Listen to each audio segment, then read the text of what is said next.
Hello guys, আমরা চলে আসলাম Jamil BP চ্যানেলে। আপনাদের ভিতর অনেক মাছ নিয়ে আমরা আমাদের পুকুরের মাছ রেখে দিচ্ছি। আপনারা আমাদের সাথে থাকবেন।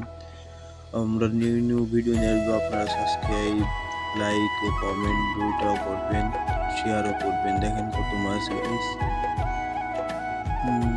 সব আমাদের পুকুরের মাছ। আসলে আপনারা দোয়া করলে অনেক বড় হবে, অনেক ভালো হবে। Bye bye, tata. Like, comment, share সব চাই।